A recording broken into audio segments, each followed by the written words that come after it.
Hey, what's going on, everybody? For today's video, I have this. Now, one of my viewers requested that I bump this up to the front of my list, so here you go.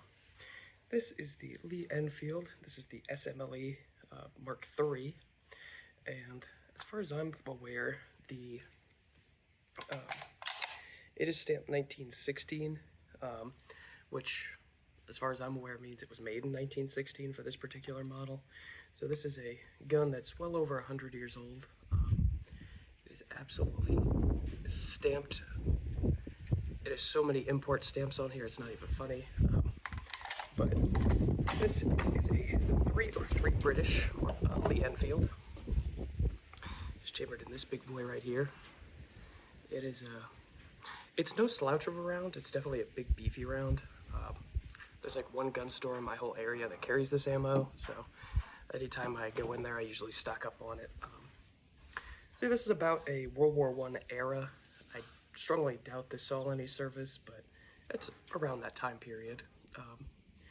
Unfortunately, this one, which they've done with a lot of rifles, is sporterize them. So what they'll do is, originally, the wood went out to like the front here, and there was even a top piece of wood.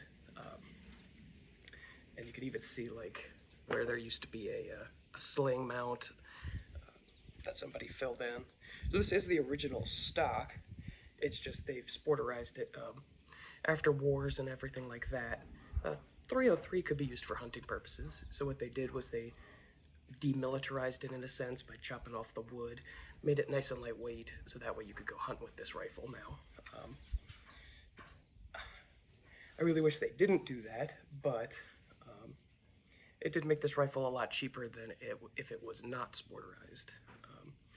Magazine release is also down here, which is quite interesting. So you have your trigger. The magazine release is also in the trigger guard. And there's a 10-round magazine.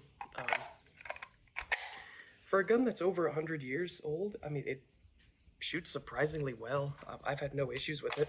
Lockup's great. I mean, yeah, it's just, overall, it's a fun gun.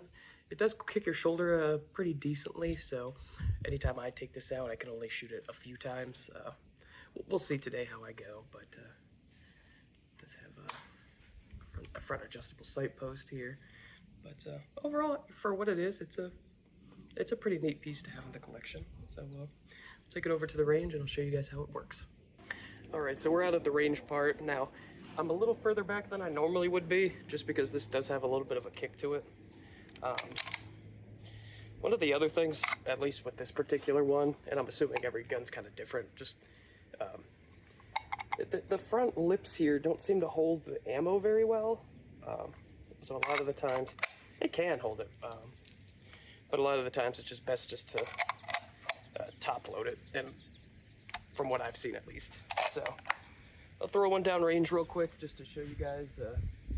I'm hoping my steel can kind of hold up to this, but we'll see here. Go for the left one.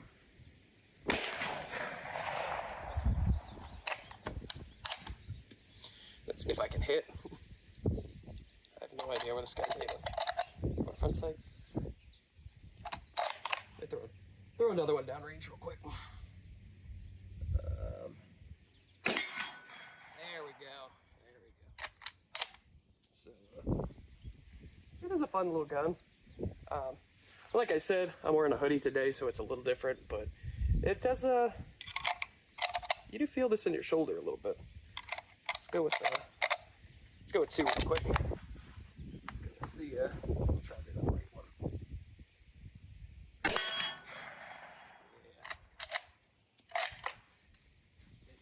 Let's see what we're working with. Alright, so the steel can hold up. It is like I said, it's a little bit of an exotic round. The barrel's already getting hot. But for a 100-year-old gun, I mean, it shoots great. It's a fun round to shoot. I mean, I know I'm shooting steel, but like if you had any kind of target downrange, it would just absolutely get tore up by this. I'll throw one more down for the heck of things. I told myself I could go through a box today, so what the heck? What about prone? Or, ignore me.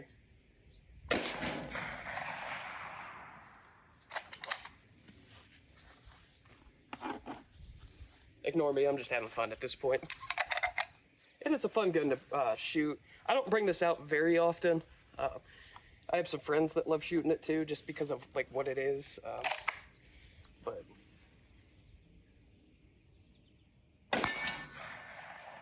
you got to end on a hit. Like I said, it is a pretty neat gun. Take it back on over to the table, and I'll give you guys my final thoughts real quick. All right, so back at the table here, that was still a little toasty here. That was my little review of the 303 British, the Lee Enfield Mark III SMLE. Big name to that one, I guess. But overall, like for what it is, I don't like that it was sporterized, but at the same time, it made this thing absolutely dirt cheap. Kind of historical, like I said, World War I era. It's about over 100 years old now. It's a fun caliber. Not a lot of people shoot 303 British. I don't know if they even make guns in 303 British anymore, but for what it is, it's a lot of fun. It'll tear some stuff up downrange if you're into that. And while this doesn't have any kind of like a nice optic on it, it just has primitive technology here. I'm sure you could nail some stuff out at a few hundred yards, like if you can figure out if you're comfortable with the rifle. The round itself certainly can go a couple hundred yards, so just not sure about the rifle. But overall, just for what it is, it's fun. It was definitely a fun piece to add to the collection. And I guess I will see you guys in the next video. Peace.